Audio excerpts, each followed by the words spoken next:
Doing this video makes me very uncomfortable. I used to speak in front of business groups, employee groups, making presentations for the job I had.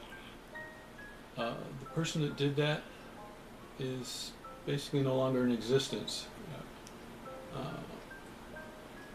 Parkinson's attacks your self-esteem, your self-confidence, and we've tried it several times to do this, and I get flustered. I can't remember things. I can't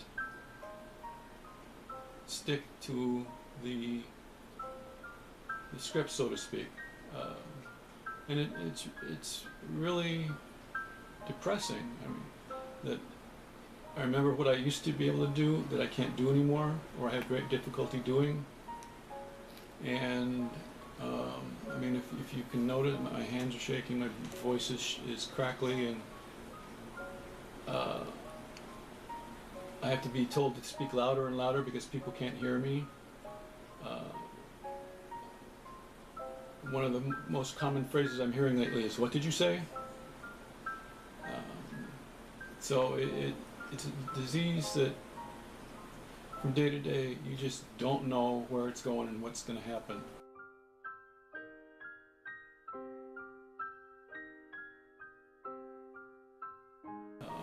Another aspect of it that you may have noticed is a thing we call masking, which means it tightens up your facial muscles so you don't smile, you look like very deadpan, very serious, very I'm gonna hurt something in a minute, or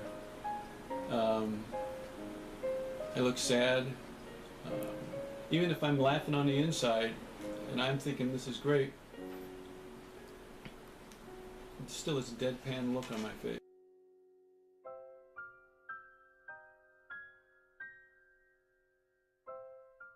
Sometimes in the kitchen,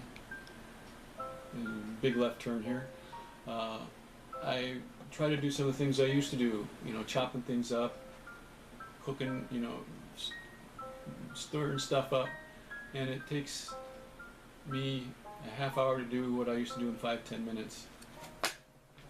But surprisingly enough, my emergency reflexes allow me to do that.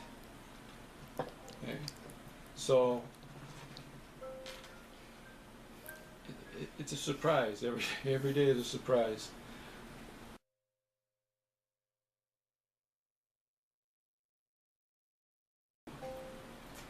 Now I'm laughing about this, but I can't say. I'll tell you what it looks like if I'm frowning or if I'm laughing.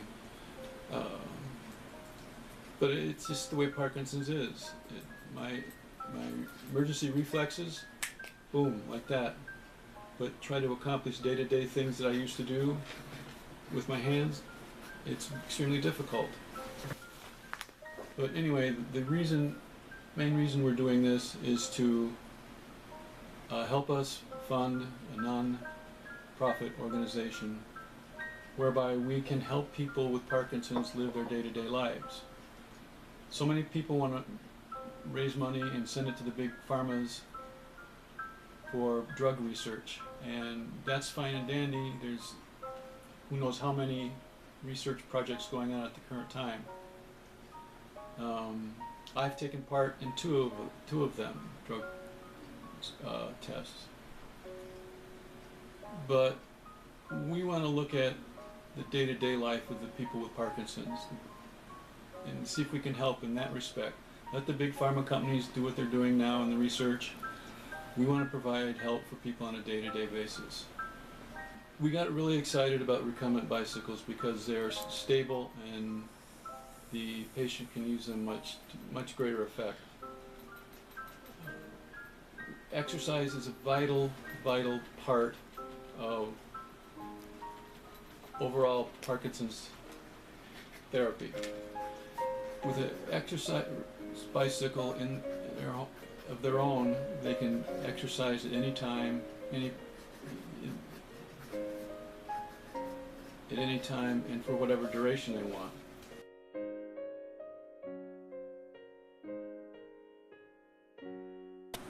The self-confidence, self-esteem aspect kicking in, along with depressive aspects,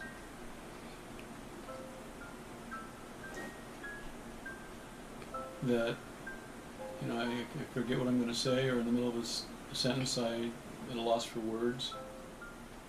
Happens on a day-to-day basis. Try to do something, and for whatever reason that day you can't do it, or your body, your muscles won't cooperate. Other days it's wonderful. I have no problem with my walk. I talk to it. I don't have much in the tremors. My voice doesn't need to be modulated. I talk correctly. No, there's good days and there's bad days. Right now, the good days outnumber the bad days, but like I said, from day to day, you don't know. Some days we have things planned and we have to stop because I'm having an off day, and it's just not going to be to my betterment or to go out and about. So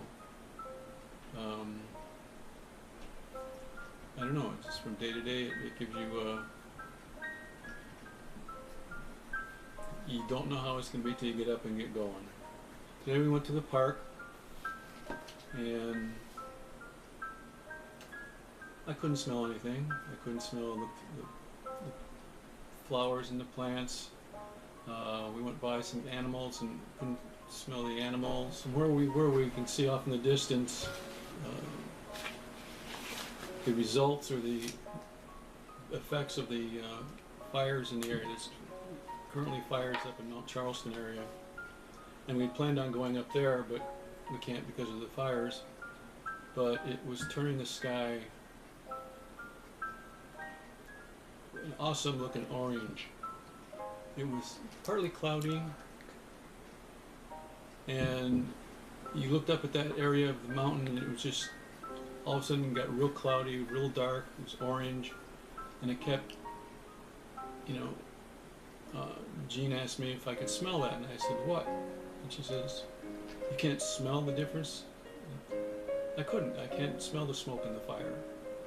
And even though she said the air was filled with it, I couldn't detect it at all other than visually.